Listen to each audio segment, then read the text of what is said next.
നിങ്ങൾക്ക് എല്ലാവർക്കും മിസ്സസ് കിച്ചണിലേക്ക് സ്വാഗതം. ഞാൻ ശോഭിത. ഇന്ന് നമ്മൾ തയ്യാറാക്കാൻ പോകുന്നത് തേങ്ങാച്ചോറാണ്. കൊച്ചിക്കാരുടെ തേങ്ങാച്ചോറ്. അപ്പോൾ അരിയൊന്നും സോക്ക് ചെയ്ത് വെക്കേണ്ട ആവശ്യമില്ല. വളരെ എളുപ്പത്തിൽ നമ്മൾ സാധാരണ ചോറ് വയ്ക്കാറുള്ള അരി കൊണ്ട്, വൈറ്റരിയോ കുത്തരിയോ കൊണ്ട് നമുക്ക് തേങ്ങാച്ചോറ് ഉണ്ടാക്കാം. ഞാനിവിടെ 2 കപ്പ് റൈസ് എടുത്തിട്ടുണ്ട്. അല്പം വേവുള്ള സുരേഖ റൈസാണ് എടുത്തിരിക്കുന്നത്. ഇനി കുത്തരി ആണെങ്കിലും കുറച്ചും കൂടെ വേവുള്ള വലിയ റൈസ് ആണെങ്കിലും നമുക്ക് നല്ല ടേസ്റ്റിൽ തേങ്ങാച്ചോറ് ഉണ്ടാക്കാം. ഇനി വേവ് വളരെ കുറഞ്ഞ അരിയാണെങ്കിൽ അതനുസരിച്ച് തേങ്ങാപ്പാലിൻ്റെ അളവിൽ മാറ്റം വരുത്തിയാൽ മതി. ഇനി 1 കപ്പ് നിറച്ച് തേങ്ങ ഇരണ്ടിയത് എടുത്തിട്ടുണ്ട്. നല്ല ഫ്രഷ് തേങ്ങയാണ്. ഇത് നമുക്ക് പിഴിഞ്ഞൊന്ന് പാലെടുക്കണം. അപ്പം മിക്സിയുടെ ജാറിലേക്ക് ഇട്ട് കൊടുത്ത് 1.5 കപ്പ് വെള്ളം കൂടി ഒഴിച്ചിട്ട് ഒന്ന് അടിച്ചിട്ട് വരാം. അടിച്ചതിന് ശേഷം 1-ാം പാലും 2-ാം പാലൊന്നും മാറ്റേണ്ട ആവശ്യമില്ല. മൊത്തം 4 കപ്പ് പാല് കിട്ടുന്ന വിധത്തിൽ നമുക്ക് വെള്ളം ഒഴിച്ചിട്ടൊന്ന് പിഴിഞ്ഞെടുക്കണം. 2 കപ്പ് അരിക്ക് 4 കപ്പ് തേങ്ങാപ്പാലാണ് വേണ്ടത്. നമ്മൾ കുക്കറിലാണല്ലോ തേങ്ങാച്ചോറ് വയ്ക്കാൻ പോകുന്നത്. അപ്പോൾ കുക്കറിൽ തേങ്ങാച്ചോറ് വയ്ക്കുമ്പം 1 കപ്പ് റൈസാണ് എടുക്കുന്നതെങ്കിൽ അതിൻ്റെ ഇരട്ടി തേങ്ങാപ്പാലാണ് വേണ്ടത്. 2 കപ്പ് തേങ്ങാപ്പാൽ വേണ്ടി വരും. ഇതിപ്പം അത്യാവശ്യം വേവുള്ള അരിക്കാണ് ഈ അളവ്. ഇനി വേവ് കുറഞ്ഞ അരിയാണെങ്കിൽ 1 കപ്പ് അരിക്ക് 1.5 കപ്പ് തേങ്ങാപ്പാൽ മതിയാവും.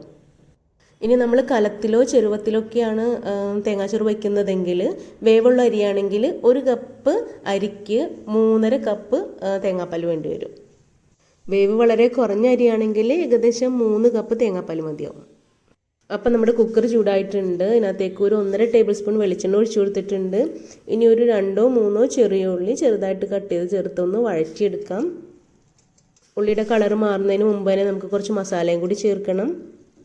അപ്പോൾ ഇതുവരെ ഈ വീഡിയോ ഇഷ്ടമായാൽ ഈ ചാനൽ സബ്സ്ക്രൈബ് ചെയ്യാൻ മറക്കരുതേ.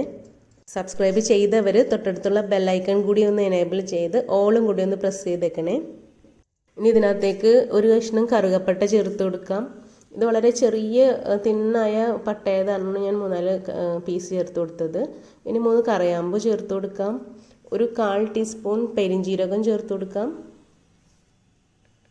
ആവശ്യത്തിന് കുരുമുളകും കൂടി ചേർത്തിട്ട് ഒന്ന് ചൂടാക്കി എടുക്കാം.